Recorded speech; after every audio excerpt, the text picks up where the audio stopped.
안녕하세요. JD 부자연구소의 소장 조던입니다. 오늘은 통찰력 있게 생각하는 법이라는 주제로 말씀드리도록 하겠습니다. 2021년 7월 29일 목요일 시황입니다. 시작하기 전에 먼저 자발적 구독력 부탁드립니다. 후원해주시는 여러분 덕분에 좋은 컨텐츠가 제작될 수 있습니다. 하나은행 447-9100-64-6100 주식회사 JD 부자연구소. 여러분 자율구독료 덕분에 잘 꾸려가고 있습니다. 뉴욕 마켓워치 FMC 소화하며 국채, 주가, 달러 혼조라는 기사가 있는데요. 어제 나스닥은 0.7% 올랐으나 S&P 500 지수와 다우존스 지수는 0.02%, 0.36% 떨어졌습니다. 메인 이슈입니다. FOMC 회의와 빅테크 어닝. 빅테크의 어닝은 애플, 마이크로소프트 모두 어닝 쇼크로 끝났습니다. 애플은 1.22% 떨어졌고 마이크로소프트도 0.11% 떨어졌습니다. 그러나 구글은 3.18% 오르며 어닝 서프라이즈였습니다. 실적이 좋아도 향후 실적 가이던스가 안 좋으면 어닝일에 떨어집니다. 실적이 좋다고 어닝 서프라이즈 모두 하는 것은 아닙니다. 실적 발표 후에 올라야 진정한 어닝 서프라이즈입니다. 실적이 아무리 좋아도 실적 발표 후 떨어지면 어닝 쇼크입니다. 구글의 유튜브 실적이 서프라이즈하게 나오자 같은 광고를 하는 페이스북에 기대가 몰려 실적 발표 전에 1.49% 올랐으나 실적 발표 후 시간 내에서 3.45% 떨어지고 있습니다. 구글을 빼고 빅테크 실적 발표 후 떨어지고 있습니다. 실적 발표 전엔 많이 올랐으니 구글처럼 압도적인 실적이 아닌 이상 떨어지는 것으로 보입니다. 그러나 어닝 쇼크라 하더라도 1% 내외로 미미하게 떨어지면 진짜 어닝 쇼크는 아닙니다. 정말 어닝 쇼크라면 5% 이상 떨어지는 것이 진짜 어닝 쇼크라 볼 수 있는데요. 이게 이제 무슨 의미냐? 이번 분기에 올라갈 가능성이 있다는 얘기입니다. 미미하게 떨어졌다는 얘기는 애플, 마이크로소프트 등 빅테크 주식들의 증권사 목표 주가는 현 수준보다 높습니다. 월가 분석, 애플 실적 발표 월가 반응인데요. JP모건은 애플의 목표 주가를 175달러 제시했고요. 웰스파고도 165달러를 제시했습니다. 파월 의장은 자산 매입 프로그램의 조정은 지표에 달렸다는 점을 강조하며 테이퍼링 시기는 결정되지 않았다고 강조했습니다. 파월 같은 경우는 어제 이제 FOMC 회견 후에 기자회견이 있었죠. 여기서 이제 말실수를 하지 않았습니다. 그래서 추가로 주가의 조정이 일어나지는 않았는데요. 파월이 말하는 테이퍼링 시기는 언제인가? 여기에 이제 파월은 인플레이션을 안 보는 것 같아요. 파월은 완전 고용을 향한 상당한 추가 진전에서는 아직 멀었다며 강한 고용 수치를 보길 원한다고 말했다. 고용만 바라보는 이제 멘트를 했습니다. 그래서 고용 지표가 좋아지는 때가 테이퍼링이 시작되는 때이다. 뭐 이렇게 볼 수가 있어요. 그러나 이제 구체적인 수치는 밝히지 않았죠. 연준은 단기 자금 시장의 안전장치로 상설 레포 운영 기구인 스탠딩 레포를 도입했다. 라는 말이 있는데 스탠딩 레포가 뭐냐? 국채와 기관채 등 은행의 지급준비금과 상시 교환할 수 있도록 하는 제도로 위기 때 은행들의 유동성 압박을 덜 수 있다라는 것인데 뭐 한마디로 이제 유동성 공급 장치를 말하는 겁니다. 그래서 얼마든지 뭐 은행이 갖고 있는 국채를 맡기고 돈을 빌려주는 것이죠. 그러나 연준은 이제 조만간 테이퍼링에 들어갈 예정으로 보입니다. 테이퍼링을 하면 연준이 국채의 매입을 줄이면서 시중의 유동성, 그러니까 달러가 모자르게 되는 만큼 유동성을 늘릴 기구를 도입한다는 얘기죠. 이 기구를 도입한다는 것 자체가 이제 테이퍼링을 염두에 두고 있다. 뭐 이렇게 볼 수 있죠. 결론입니다. 연준과 빅테크 어닝의 이벤트는 이제 끝났고요. 그러나 시장의 임팩트는 없었습니다. 서브이슈입니다. 통찰력 있게 생각하는 법입니다. 브라질 이상기후 커피 콩값 6년 내 최고다라는 기사가 있는데요. 세계 최대의 커피 생산지이자 수출국인 브라질에서 27년 만에 최악의 한파가 발생했다. 커피의 주 원료인 커피콩 선물 가격이 6년 만에 최고치를 경신했다. 트럼프 정부에서 이제 국가무역위원장을 지냈던 피터 나버로는 브라질에 비가 내리면 스타벅스 주식을 사라 뭐 이런 책을 썼어요. 자기가 이제 경제학자로서 뭐 어느 정도 돈 번 얘기 그리고 이제 통찰력 있게 생각하는 법에 대해서 쓴 책인데 뭐 읽으실 필요까지는 없습니다. 책이 되게 재미없어요. 왜 브라질에 비가 내리면 스타벅스 주식을 사야 되냐? 이유는 브라질에서는 전 세계 커피의 32%를 생산을 합니다. 그런데 비가 내려서 가뭄이 해소되어서 커피 생산량이 늘어나면 스타벅스는 이제 싸게 커피를 이제 들여올 수 있기 때문에 이윤이 늘어서 주가의 상승을 일으키는 것이다라고 볼 수 있습니다. 그런데 이번에는 커피 콩값이 반대로 6년 내 최고입니다. 상품 거래업체 EDNFman의 코나 하케 연구 책임자는 브라질에선 내년 커피 수확분이 400만에서 500만 포대 줄어들 것이다 라면서 작년 수확량에 비하면 10분의 1도 못 미치는 수준이다 뭐 이렇게 우려를 했습니다. 커피 생산량이 한마디로 10분의 1 토막났다 뭐 이런 얘기죠. 그렇다면 이번 한파로 스타벅스의 주가가 떨어질 것이냐? 아닐 것이다 라고 볼 수 있죠.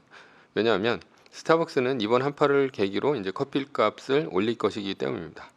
그래서 스타벅스의 이유는 늘어날 것이다 이렇게 볼 수 있는데요. 한번 올린 커피 값은 떨어지지 않으니까 스타벅스의 장기적인 이윤에 더 도움이 될 것이다 라는 것이죠. 그래서 물론 스타벅스는 또 1년치 원두를 또 쟁여놨다 뭐 이렇게 얘기도 했습니다. 그러니까 쟁여놓은 원두로 팔면서 가격까지 전가할 수 있다면 올릴 수 있다면 일석이조가 된다라는 것이죠. 그래서 내년에 한파를 안 맞으면 커피 값을 지속적으로 올린 가격으로 팔 수 있으니 일석이조다 이렇게 볼 수 있습니다. 여기서 이제 중요한 점은 스타벅스는 가격 결정권이 있는 기업이다라는 데 있어요. 커피 원두가 풍년이라면 생산량이 많아져서 매입 비용이 줄어드는 대신에 커피 가격은 그대로이니까 이익은 늘어납니다. 반대로 커피 원두가 흉년이라면 생산량이 줄어서 매입 비용을 커피 가격을 올리면서 이제 소비자에게 전가할 수 있으니 이익이 늘어납니다. 둘 다 어느 경우에도 스타벅스는 돈을 버는 구조가 되는 것이죠. 가격 결정권이 있는 기업은 브랜드 파워가 있는 기업이다 이렇게 볼 수 있는데요. 브랜드 파워가 있는 기업은 더 이상 시장이 늘어나지 않으면 가격을 올려서 이익을 얻습니다. 질레트 면도기와 같은 기업이 뭐 그런 경우라 볼 수 있는데요. 질레트 면도기 같은 경우는 면도기 시장은 신흥 시장이 없습니다. 그러니까 새로운 이제 사람이 없다라는 얘기죠. 이미 쓸 사람은 다 쓰고 있다는 얘기고요. 그런데 기업은 성장을 해야 됩니다. 따라서 성장을 하려면 소비자 가격을 올리는 수밖에 없죠. 그러면 시장은 그대로인데 이익은 소비자 가격을 올리면서 늘어나게 되니까 이익을 보는 구조가 됩니다. 이런 정책은 주로 이제 소비재 기업들이 쓰는데요. 워렌 버핏이 자랑하는 시즈캔디와 같은 기업이 그렇습니다. 매년 가격을 올려서 영업이익률이 올라가고 그로 인해서 주가가 상승하는 그런 기업을 말합니다. 그러나 이런 기업도 이제 약점은 있습니다. 바로 비싼 가격인데요. 시장은 늘어나지 않고 무한정 가격을 올리다 보면 사람들이 생각하는 가격보다 훨씬 비싼 가격에 이르게 됩니다. 이때 스타트업이 전통 기업의 약점을 파고드는데 저렴하면서 품질 좋은 제품을 파는 것이죠. 질레트에 대항해서 마이클 더빈이 창업한 달러 쉐이브 클럽이 대표적인데요. 그 마이클 더빈은 달러 쉐이브 클럽을 질레트에 팔면서 10억 달러가 넘게 돈을 벌었습니다. 이외에도 룩소티카의 그러니까 커다란 안경점이죠. 여기에 대항한 안경테 스타트업 와비파커가 있고요. 시몬스라는 이제 침대에 대항한 메모리폼 스타트업인 터프트 앤 니들이 있습니다. 이런 사업 형태를 D2C, 그러니까 다이렉트 투 컨슈머, 그러니까 소비자의 직접 판매 방식이라고 합니다. 자, 제가 지금까지 이제 이렇게 쭉 그 연결을 해서 이제 읽었는데요. 이게 이제 통찰력이 무엇이냐라고 했을 때 통찰력은 이어서 생각하는 힘입니다. 마치 나비 효과와 같은 말이죠. 스티브 잡스는 창의력의 비결을 그저 연결하는 것이다. 뭐 이렇게 얘기를 했습니다. 1979년 12월에 애플의 창업주 스티브 잡스는 제록스의 팔로알토 연구센터를 방문했고요. 여기서 이제 뭘 봤냐? 이게 이제 그래픽 사용자 인터페이스 GUI인데요. 지금 윈도우 화면 같은 그런 거죠. 그러니까 아이콘이 있고 이제 뭐 파란 화면에 뭐 그 아이콘들이 이제 떠 있는 그런 상태고 거기에 또 이제 마우스까지 있었죠. 여기 팔로알토 연구소에서 그것을 보고 영감을 받아서 만든 게 애플의 매킨토시입니다. 그러니까 애플 2가 되겠죠. 그래서 뭐 그 스티브 잡스 같은 경우는 스마트폰도 피처폰하고 PDA하고 이제 결합을 해서 만들었고요. 그 MP3 플레이어인 아이팟 같은 경우는 한국에 이제 아이리버를 배치마크했습니다.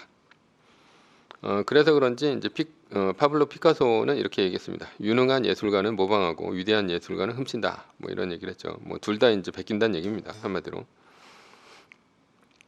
통찰력은 어떻게 생겨날까? 많은 책을 읽거나 많은 경험을 통해서 생겨납니다. 그러니까 한마디로 입력이 많아져야 하나의 의미 있는 출력이 나온다. 이런 얘기가 됩니다. 저는 이제 책을 읽을 때 인상 깊었던 구절 옆에 그 구절을 새길 수 있는 그러니까 생각하게 할 수 있는 포스트잇을 붙여서 글귀를 써놓습니다. 좋은 책일수록 더 많은 이제 포스트잇이 붙어 있죠. 그리고 이제 사진을 찍습니다. 스마트폰으로. 그리고 이제 클라우드에 올려놓는데요. 책은 이제 밑줄 치면서 외우는 것이 아닙니다.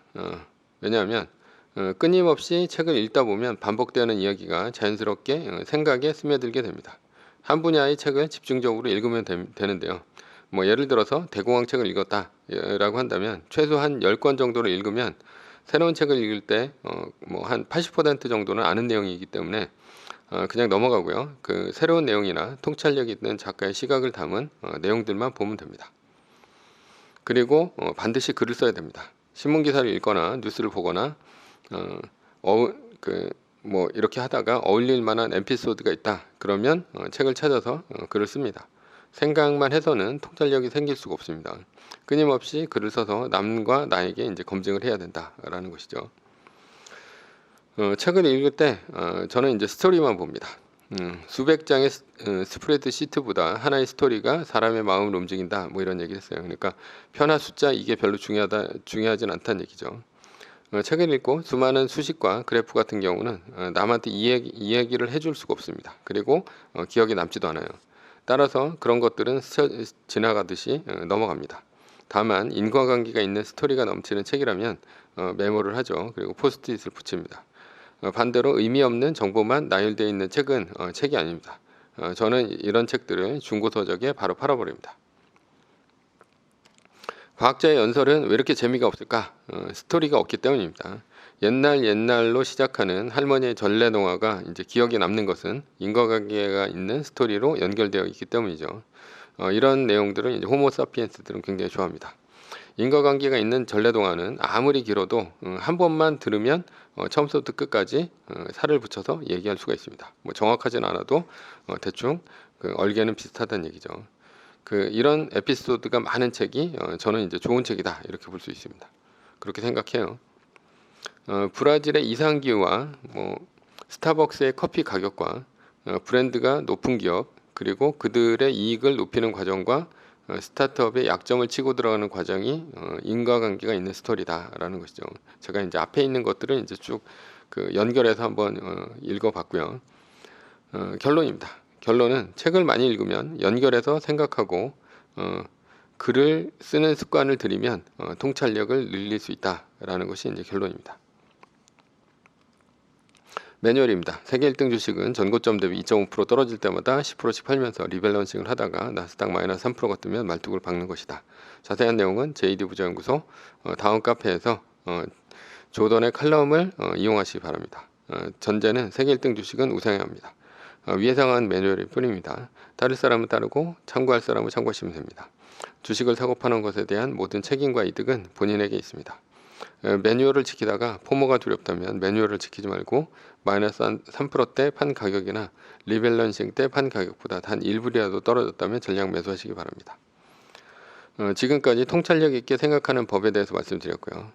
JD 부자연구소의 소장 조던이었습니다. 콘텐츠가 좋았다면 구독 눌러주시기 바랍니다. 지금까지 구독 안 눌러주신 분들은 구독 좀 눌러주세요. 지금까지 들어주셔서 감사합니다.